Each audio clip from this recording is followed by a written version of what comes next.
Hello everyone, good morning and welcome back to our channel. तो जब ये vlog डलेगा तब मॉर्निंग हो रही होगी, इसलिए मैंने मॉर्निंग बोला है, पर जबकि मैं वीडियो बना रही हूँ वो आफ्टरनून था, क्योंकि 12 बजे के बाद का ये वीडियो मैं स्टार्ट किया था बनाना। और अब मैं दिन का लंच बना रही हूँ, जो कि है दाल और भात।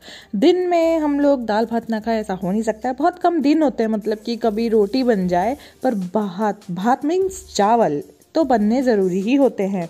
और यहाँ पर आपको काउंटर टॉप वाइट इसलिए दिख रहा है क्योंकि मैंने इससे 1-2 घंटे पहले ही ड्रम में आटा, वो होता है ना, पिसवा रखा था। तो ड्रम में आटा वो करा था, तो वो पता है क्या होता है, जब ऐसे झाड़ो ना, कट्टा झाड़ो ना, तो सारी जगह पे वाइट दिखता है। तो इस टाइम पे मैं उसको बाद में क्लीन करूँगी।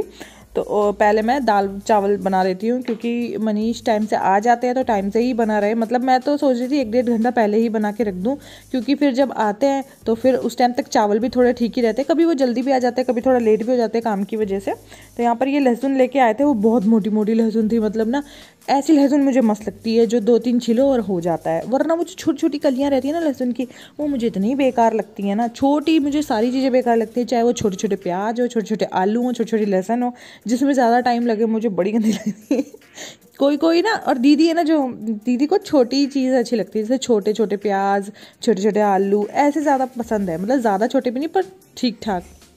तो मैंने कहा चलो यार 2 लहसुन छिलती हूँ फटाफट से। आज मैं मिक्स दाल मैंने आज चढ़ाई है, क्योंकि अरहर मलका भी मतलब हर दूसरे दिन रिपीट हो ही जाती है, क्योंकि राजमा, चने, ये सब चीज़ें तो रोज़ नहीं बना सकते। हमारे घर में हफ्ते 10 दिन में रिपीट होती है, पर अरहर मलका और ये मिक्स दाल ऐसी है कि हर 2-3 दिन में 2-3 में बन भी जाती है, और मुझे बड़ी अच्छी लगती है। ये मिक्स दाल जो है ना, इसको मैं रोटी के साथ भी खा सकती हूँ, चावल के साथ भी, पराठों के साथ भी, मुझे बहुत पसंद है।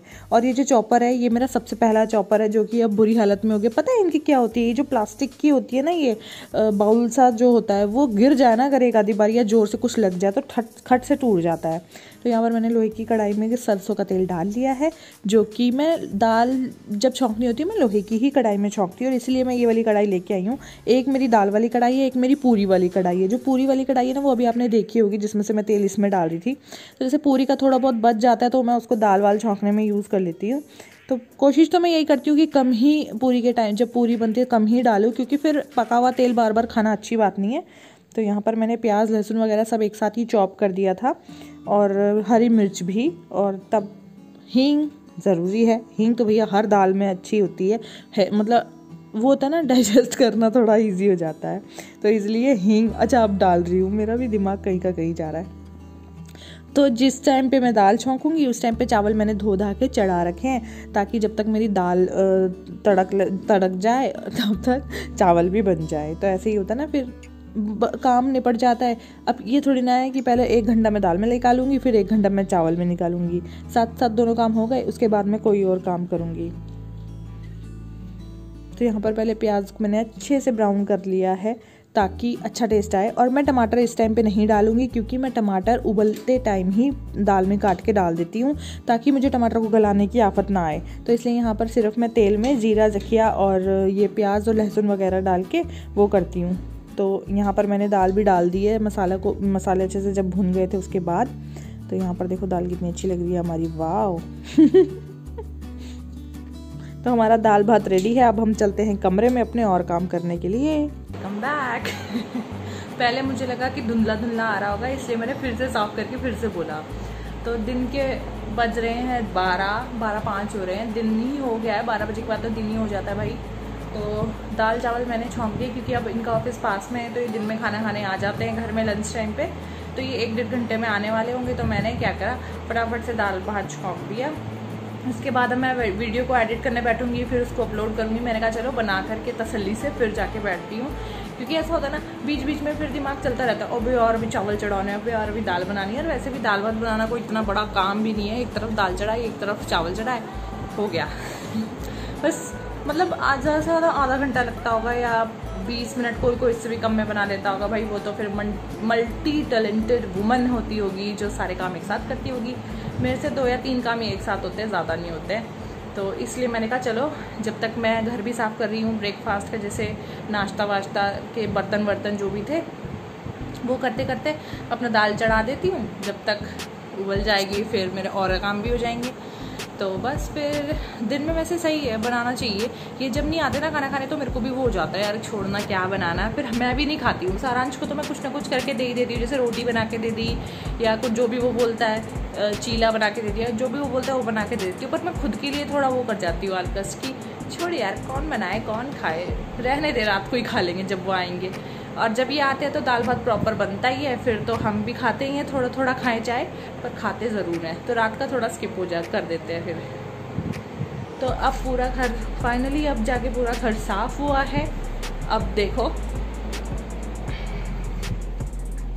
अब आपको कहीं भी बोध के शोध के दिखाई नहीं देंगे, कपड़ों के ढेर ढूर दिखाई नहीं देंगे, क्योंकि वो मैंने सब इधर उधर कोच दिए हैं। देखो, हाँ तो मुझे ये बेड, हमने बेड का सिराना है ना जो, वो इस तरफ किया हुआ है और इसके बिल्कुल सामने मंदिर है। पर जब हम कभी सोते हैं, वैसे तो यहाँ हम सोते नहीं है, हमारा बेडरूम वो वाला है, पर जैसे कभी गेस्ट भी आ जाए या कभी हम लेट भी जाए ना, तो सिराना भले ही उधर को है, पर सिराना हम इधर रख के, इधर पूरब की तरफ सर करके सोते हैं, तो उस हिसाब से हमारे पैर उस तरफ हो जाते हैं, इधर सीधे में। वैसे तो बहुत कम होता है, कभी 6 महीने में सो गए, क्योंकि बेडरूम में ही रहता है, ठीक रहता है। बेडरूम की आदत पड़ी रहती है तो इधर उधर मन नहीं करता है।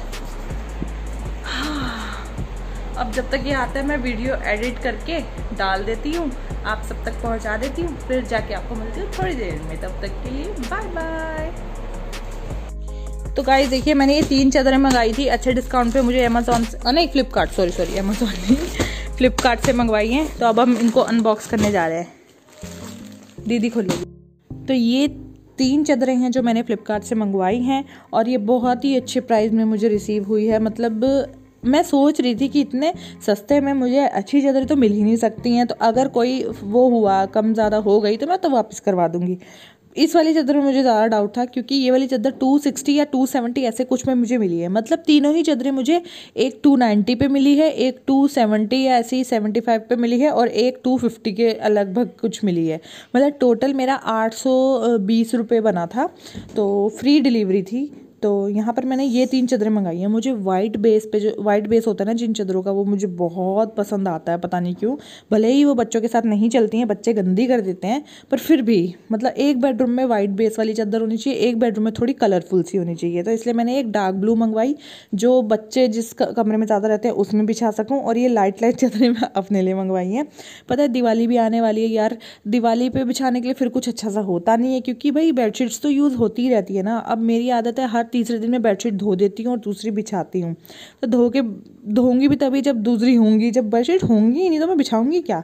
और पता है क्या, शिफ्टिंग में मेरी इतनी नई 2-3 बेडशीट फटी है ना, मैं क्या बताऊँ आपको। मेरे पास इतनी अच्छी अच्छी बेडशीट्स थी, एक वो मोर वाली बेडशीट थी, आपने कई बार देखी होगी, वो भी फट गई, वो तो यहाँ लाते लाते फट गई। तो इसलिए मुझे 3 बेडशीट्स मंगानी ही पड़ी। और अब सर्दियाँ भी आने वाली है, तो सर्दियों की तो सर्दियों में बिछेगी, तो ये मैंने खास करके दिवाली के लिए मंगवाई है, ताकि दिवाली पे बिछाने के लिए मेरे पास हो जाए। और बहुत ही अच्छी बेडशीट्स लगी मुझे, तीनों कॉटन की बेडशीट्स हैं, कलर एक भी बूंद नहीं गया।